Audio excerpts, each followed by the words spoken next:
Good afternoon. Welcome to you all. Thank you very much for coming. I apologize for not speaking to you in Japanese. I haven't even begun to master it yet. But my pleasure at being here is undiminished in any event.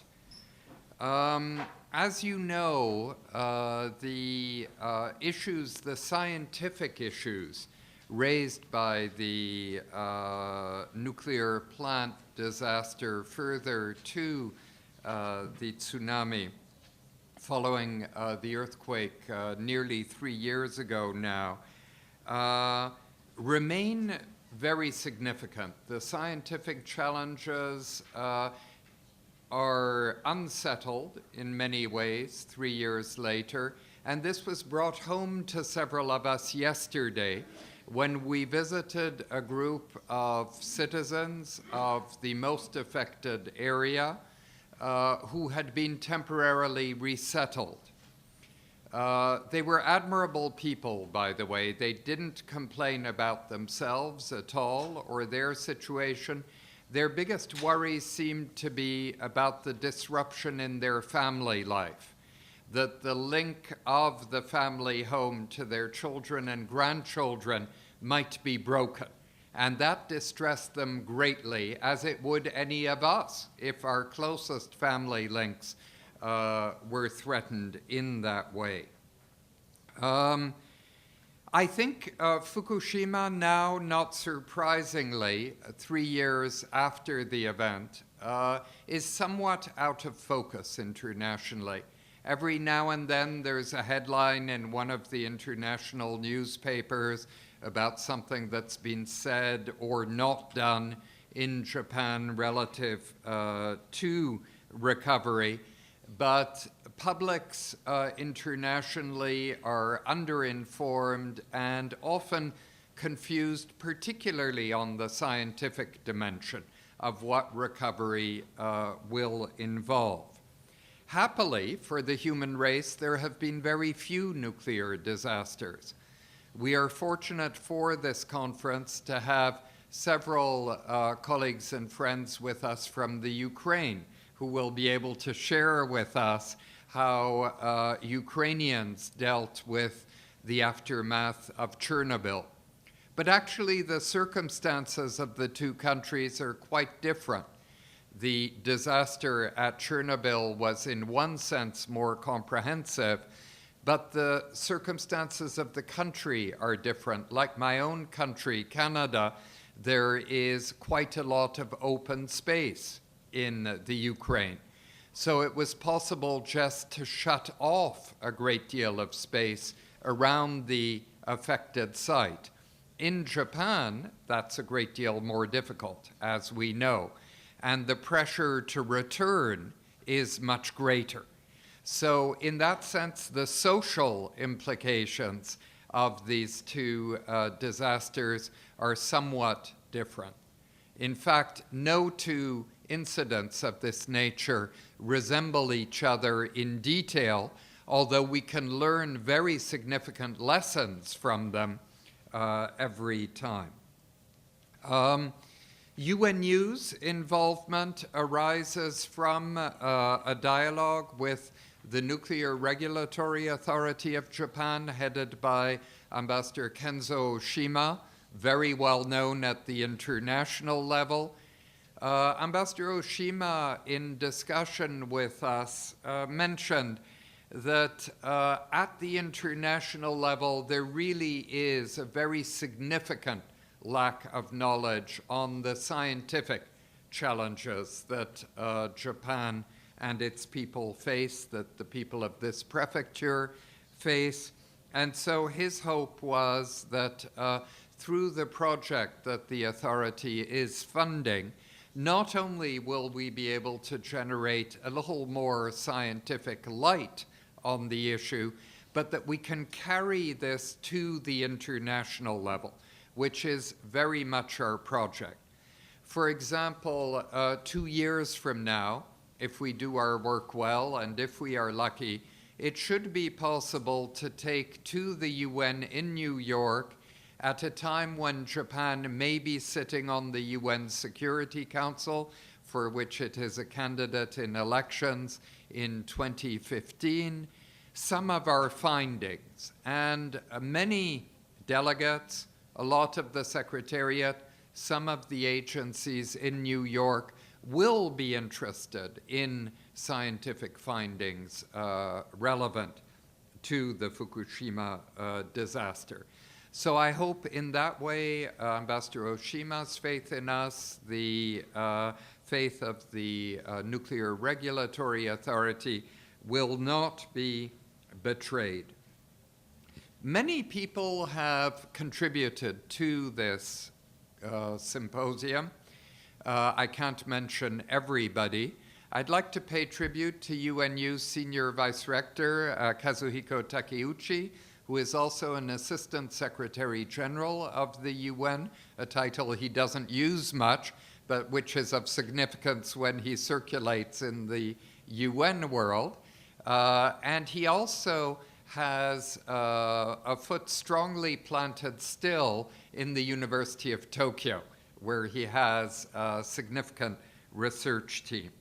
He has been extremely committed to this initiative from the outset. Without him, it would not have happened. And his team, likewise, are very committed. We're very grateful to the Vice Governor of the Fukushima Prefecture for being with us now. We met with him this morning. We also met with the governor this morning. They are strongly committed to the project of making the circumstances of the prefecture, including the scientific uncertainties, much better known internationally than they currently are. Not in terms of wanting to receive assistance, in terms of simply wanting to be better understood in the very particular circumstances that the prefecture faces. We're very grateful to Professor Schurz for being with us all the way from Berlin. We're very grateful to Mr. Baba, the mayor of Nami Town, who is with us also. Professors Tanaka and Suzuki also, who we will be hearing more from. The Ministry of Environment of Japan has been very supportive of research in this field and is generally very supportive of UNU, so we are grateful to them. I've mentioned the Nuclear Regulatory Authority already. Without their support, we wouldn't be here today. I think Fukushima University, so well known, is probably responsible for the wonderful turnout we have today. So we're very glad to be working in partnership with Fukushima University. And in conclusion, allow me to mention a frequent partner of UNU, IGES, which is with us today, as it so often is. I'd now like to retire from the podium and hear from people who have more knowledge than I do, either more knowledge about the specifics of Fukushima, the prefecture, the communities affected, or more scientific knowledge. And I'm going to enjoy learning a lot this afternoon. Thank you all very much. 皆さんこんにちは。 Good afternoon. My name is Masao Uchibori, Vice Governor of Fukushima Prefecture. It's a great pleasure to have this international symposium to be held here in Fukushima. I would like to take this opportunity to thank Dr. David Malone and everyone at the UNU as well as Fukushima University for your support. I would like to thank you indeed. Now, I've been given about 10 minutes to speak, so I would like to talk about the current situation of Fukushima as well as progress of recovery, where we are and what has been the progress so far. This prefecture, it's a beautiful prefecture, Fukushima. As you can see, we are endowed with many treasures. But this place, Fukushima, after that March 11th earthquake, as well as the subsequent nuclear power plant accident, our prefecture was transformed. There was a dramatic change. This nuclear power accident is the major cause for the decline in the population. About 140,000 people are evacuated, both in and out of the prefecture. They are no longer able to live in their homes. About 50,000 people are living outside of the prefecture. Within the prefecture, about 90,000 people are living in temporary housing. So even 3 years after, these people are still forced to live away from their homes. But in the past 3 years, a lot of restoration work has been underway. For example, this area used to be designated for evacuation. Tamara City, Kawauchi Village, and Hirono Town. Now they are able to plant and harvest rice, and they are now making shipments after checking for safety. And junior high school students in Tomioka High School, they are evacuated in Inawashiro Town. Over the past 3 years, while living evacuees' lives, they have been working this badminton team so that in the national championship, they were able to win the national championships for 3 years in a row. So after that earthquake, they have been quite successful in 3 years in a row. So these are some bright news that encourage all of us. Now, many problems we still confront, but the theme of today's symposium is human security. So in line with that theme, I would like to point out some of the challenges that we are confronted with. First is responding to evacuees. Fukushima Prefecture is this prefecture here. It's a large prefecture. Tokyo, Chiba, Saitama, and Kanagawa. Fukushima is larger than these prefectures combined, and certain area is designated for an area where people cannot live. And these were rearranged into 3 areas.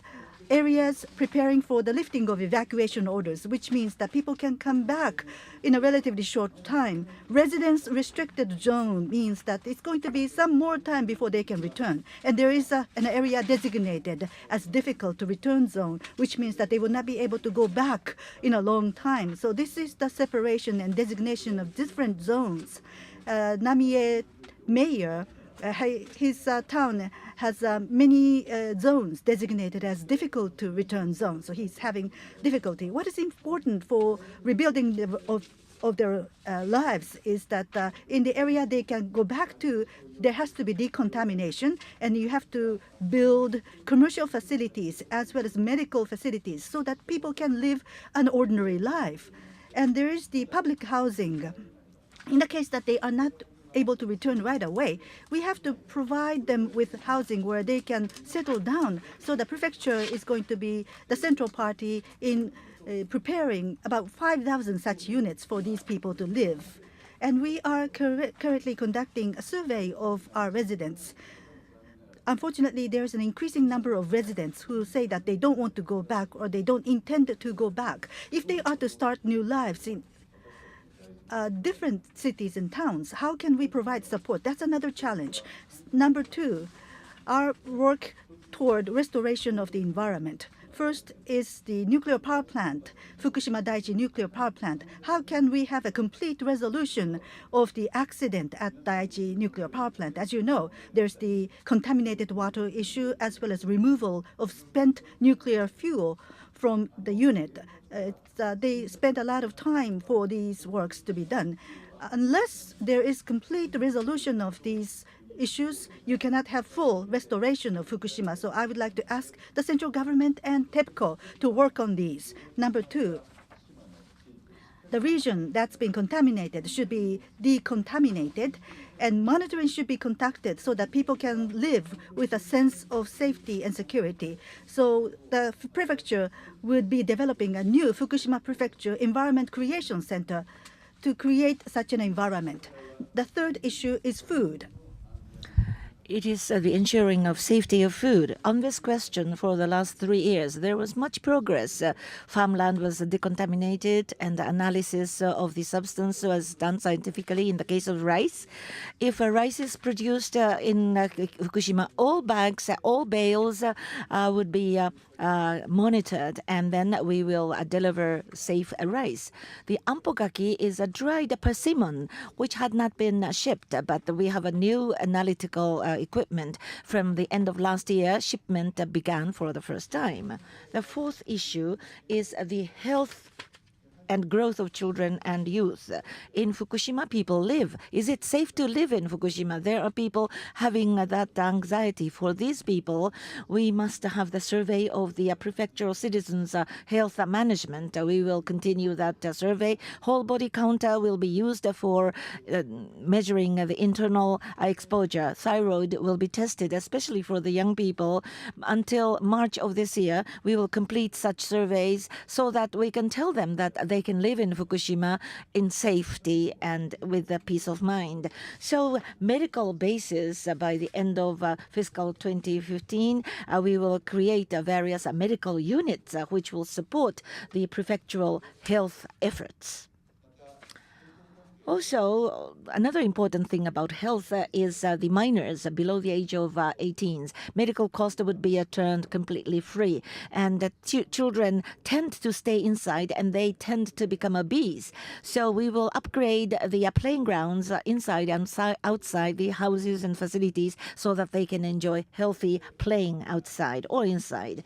The next point is how we can create society not dependent upon nuclear energy. We must start that effort here, right here in Fukushima. To that end, what is important is renewable energy. How can we concretize and implement renewable energy? In Fukushima Prefecture, the Fukushima Renewable Energy Research Institute was opened. This will be the basis for the research activities for renewables. In addition to that, off Iwaki, we have a floating style offshore wind power generation demonstration research project. The last year 2 megawatt, and this year 2 units will have 7 megawatts, so that we can have the demonstration research. Other than that, geothermal or biomass or mega solar. These are the kinds of renewables where we expand our research. We will move closer to the implementation so that we will concretize the energy which will be bearing the future. Another industry is medical-related industry. In Fukushima, we have the evaluation center for the development of medical equipment. This will be useful for the health of the citizens all over the world. We will create various medical equipment which will be serving as the basic foundational industry of Fukushima. Time is limited today, so I only talked about 5 issues faced by our prefecture, but actually we have numerous challenges. Can we really clear all those hurdles and problems? Can we resolve them altogether? Some people may doubt that such solution is not possible, but I have a favorite phrase uttered by a baseball player of the United States. What is the antonym of impossible? Generally, possible is the antonym of impossible, but that's not the antonym. Real antonym to impossibility is challenging. We are facing many difficulties. Oh, it's so difficult. It's not possible. We shouldn't give up. We must continue challenging those problems and issues. There we will find the future and reconstruction of Fukushima. That is my conviction. And what is important at that time is the support of many people. International Symposium is a case in point. Fukushima people alone will not be able to complete the reconstruction of Fukushima. Japanese people as well as the people around the world will continue Fukushima so that we will climb the steps for the reconstruction family step by step. Once again, I'd like to thank all the people who have come to this symposium, and with that gratitude, I'd like to conclude my presentation.